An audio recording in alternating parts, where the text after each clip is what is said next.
Hey, my name is Rebekah Burke, and I perform on aerial hoop. Oh wait, sorry. Nope. You can talk to me. Okay. Oh, hello. Hey.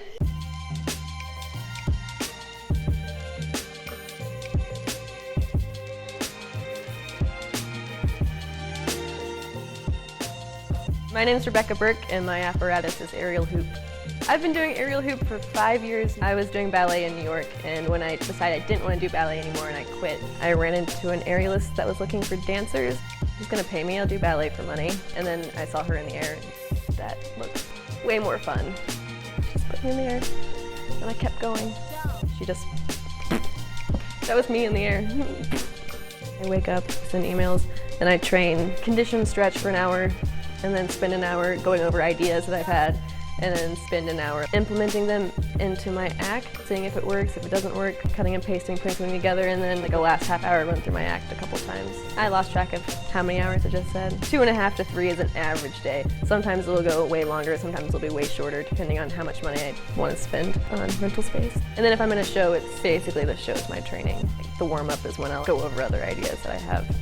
The woman that first put me into the air, she was the one that was like, I bet you'd like hoop because dancers like hoop. So I think that was the immediate attraction to it, was it was easy for me to get up and do the splits because I was a dancer. But then I discovered that it could do so much more spinning and stuff. I don't know, I guess it was the thing I was exposed to first, really, so it was just my first love. Like, I love you. And you don't have to climb. And I just like to spin. I mean, usually when I get off of it, I am dizzy.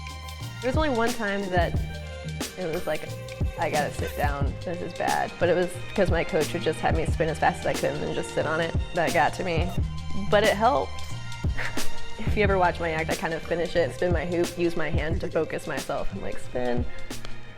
All right. It's definitely a thing. If I don't do that, I'm kind of, oh. And then sometimes you will see me stumble out of it. I'm like, okay. When an audience doesn't respond, my performance just goes, because I'm saying something to someone and they're just ignoring you. I wouldn't be good at it if I wasn't aware, because that's where the energy comes from. A conversation between them and me, so I'm asking them something, they're responding. Conversation. It's interesting.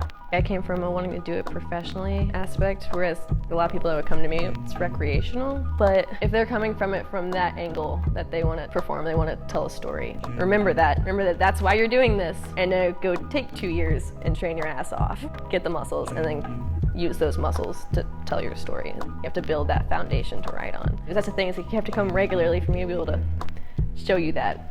So you can physically see the improvement between just getting up on the hoop and pointing your feet to, oh, this is why I'm pointing my feet.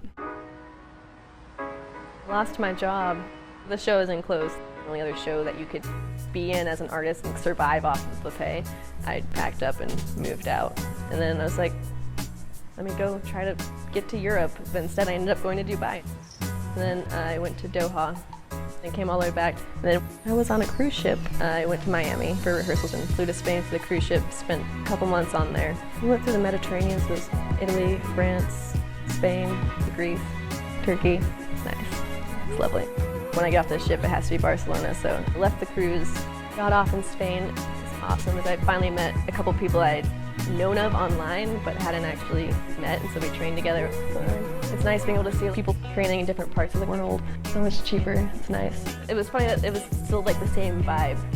I wasn't really expecting that. They're so good over there, so I was expecting them to all be super. Went to London, performed at the Box. I stopped in Iceland because Iceland's amazing. So I want to go back again and try teaching on there. I went back to Virginia, and then my friends in Berlin, who had been begging me to go, finally convinced me to come visit them. So I just went to see what it was like, and it was amazing. But there's many shows, many variety shows, so that's my new goal now, is to like get back to Europe. I'd love to be in one of those shows. God, it's my life. I didn't want to do circus necessarily. I didn't want to do aerial hoop. I want to perform. So I came from it from that angle. This is an avenue for me to say something to an audience. I think right now it's to be in a variety show in Europe for sure, because it's still me performing my act, which is what I want to do, as opposed to like giving someone my act and then kind of fitting it into a show, putting different music, a different costume. I want to do my act in a show. Maybe I'll learn how to sing. I'd like to sing. I actually want to learn how to play bass and go to school for anthropology, so I think I'm going to try those two things. to start that now. I'm gonna have a one-man band and be an archaeologist. Yeah. Sounds good. Maybe I'll be a writer. I don't know. Do all of it.